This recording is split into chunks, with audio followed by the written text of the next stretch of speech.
malgré tout ànd ak ñoom def na reniement mais lu mu waxoon dëgg la. d'accord ren néew na réew. kenn du ko jax kuy jàng liggéey. réew kenn ko jax ku xamul. réew kenn ko jox aventurier lu gën a grave mooy jox réew koo xamante ne day doog a commencé léegi di koy jàng soo ko joxee. fu ñu lay yóbbee yaa fa yóbbee sa bopp. dëgg la merci beaucoup Samba Ndong alors Omar si nañ pacte de stabilité bi lan la wundu ci biir ak nu mu tuddati sax respect accord yi nga xamante ni tamit travailleurs yu ci bëri ñoom ñi ngi koy sàmmoonteel am nañu gage premier ministre ak président de la république nan nga ko jàngatee. waaw bon accord yi. bon man daal li ma gis mooy. man dama jàppoon ni les centrales syndicales aussi balaa ñu doon signer pacte de stabilité sociale waroon nañu fexe au moins sauver les emplois des personnes quand même qui ont été licenciées bon sànq yaa ngi koy wax parce que au niveau de la FERA xam nga Boubacar Fall bu mu fi ñëwee dafa expliquer ni au niveau de la FERA ñoom ñooy entretenir les routes léegi dans chaque commune dañ ci amoon ay employés léegi y a combien de communes au Sénégal il y a plus de 500 communes 560 et quelques communes au Sénégal léegi ñu doon def entretien des routes mooy ñi baleek yooyu comprendre nga foofu rek diñ ci dàq de ci bëri. Ils ont cité 26 000 personnes comprendre nga xool mais boo gars yi ñoo naan 30 000 personnes sax mais les pertes d'emploi je pense que ça fait 100 000 200 000 même 300 000 ëpp na loolu. man d'après man waaw man d'après man lu sénégalais yu perdre seen emploi tey rek sànq rek Sidi moo ngi lay woo ne la les gars yi ñoo ngi leen di déguerpir les mécaniciens xanaa doo leen ci boole les mécaniciens yu nekkoon amitié ñu fekk leen fa déguerpir leen ñooñu ce sont des pertes d'emploi parce que amatuñu fu ñuy liggéeyee avant loolu am na ñeneen ak ñeneen ñoo xam ne ñoo ngi leen di déguerpir te déguerpissement yi ñoo ngi continuer parce que waaw c'est ça le problème donc il y a beaucoup de personnes yoo xam ne dàq nañ leen léegi pacte de stabilité sociale mooy pacte boo xam ne nii way dañuy déggoo ci lii da ngeen may temps ci lii léegi ñun ñu signé ni ay accords yoo xam ne nii ñun on est tenu de les respecter mais accords yooyu da ngeen ñu may àpp léegi nag man lu ma d'accordul mooy tey jii les syndicalistes les centrales syndicales pour man ils auraient dû négocier avec l'État comprendre nga ba ñu jéem a sax jël les personnes là yoo xam ne nii dañ leen dàq parce que si tu signes un pacte de stabilité sociale c'est comme si tu as déjà sacrifié les personnes yi nga xam ne nii ñoom dàq nañ leen ba pare leneen li yaa ngi naan Sonko c'est quelqu'un qui dialogue mais Sonko jàpp naa ne bu fekkoon ni cette situation là yi nga xam ne les travailleurs ñoo ngi koy dund jàpp naa ne bu fekkoon il respecte les centrales syndicales il respecte les syndicats des travailleurs c'est vrai ñun on a écrit sur l'AIBD sur les maanaam le pléthore d'emploi ak feneen mais jàpp naa ne loolu la ñu waroon toog waxtaanee ko ak les syndicats faire une situation exhaustive de toutes les sociétés nationales sociétés parapubliques sociétés yooyu xool sociétés yi ne en tout cas des sociétés yi en termes d'emploi lii lañ ci soxla mais xool nañ ni gis nañ ni peut-être on a besoin de 100 000 emplois mais gis nañ ni 200 000 emplois kon y a 100 000 emplois yoo xam ne nii peut-être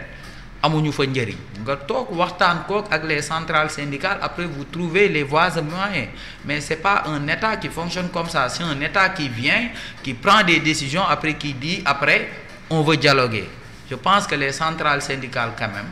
bon ils ont fait une erreur c'est vrai pacte bi baax na pour l'État parce que État bi tey am na ay gages mais pacte bi ça ne veut rien dire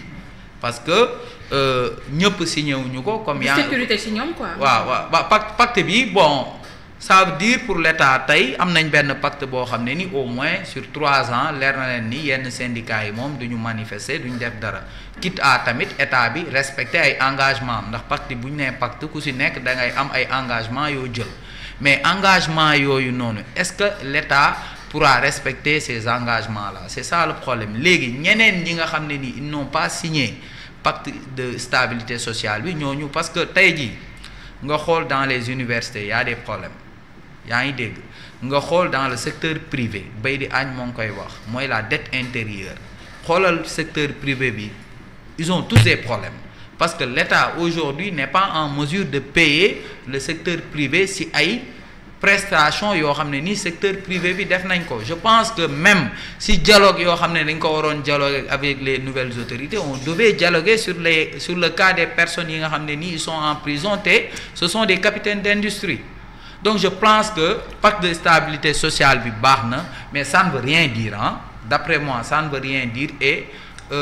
du jour au lendemain à chaque instant mën na am des manifestations au Sénégal on a un état kon man ni ma ko jàppee mooy dañu am benn état boo xam ne pour le moment strict minimum la mën a def mooy ñi nga xam ne nii ils sont dans l'administration ñooñu ñooy les prioritaires mais ñeneen ñi nga xam ne nii ils sont dans le secteur privé ñooñu ils sont pas prioritaires pour le moment léegi nag tôt ou tard ça risque de sauter à la figure des nouvelles autorités donc jàpp naa ni les centrales syndicales ils ont fait une erreur parce que au moins sax waroon nañu fexe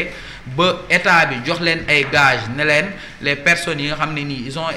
elles ont été licenciées au niveau de la CDC au niveau du port autonome de Dakar au niveau de la FERA ak les mécaniciens yi nga xam ne nii jëlee nañ leen fi ñu leen doon liggéeyee ak keneen waroon nañu fexe ba quand même waxtaan ci loolu balaa sax ñuy kii léegi nag les centrales syndicales yi nga xam ne nii ils ont signé comment dirais-je le pacte de stabilité sociale bi xoolal mais moi je pense que dem maay dégg kenn di ko wax mooy je pense qu'ils sont aussi dépassés parce que tey qu'est-ce qui a créé un homme comme Guy Marius Sagna c'est parce qu'à un moment donné ces centrales syndicales-là ne prenaient plus en compte les soucis des travailleurs pourquoi tey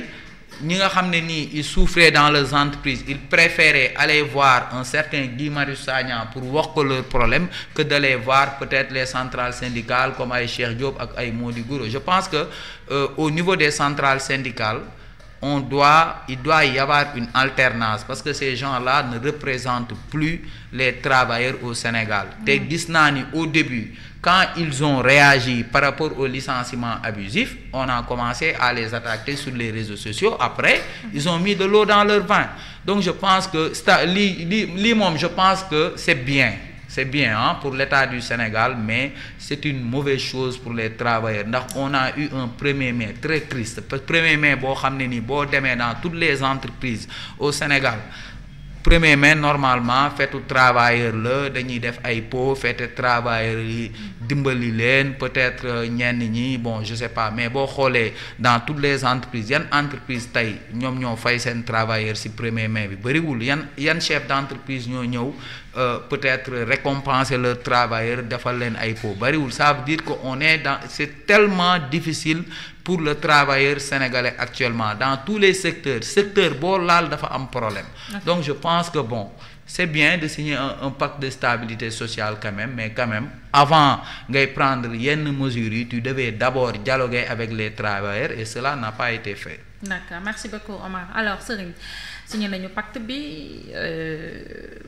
ça veut dire que wala boog qu'est-ce que ça veut dire ci yow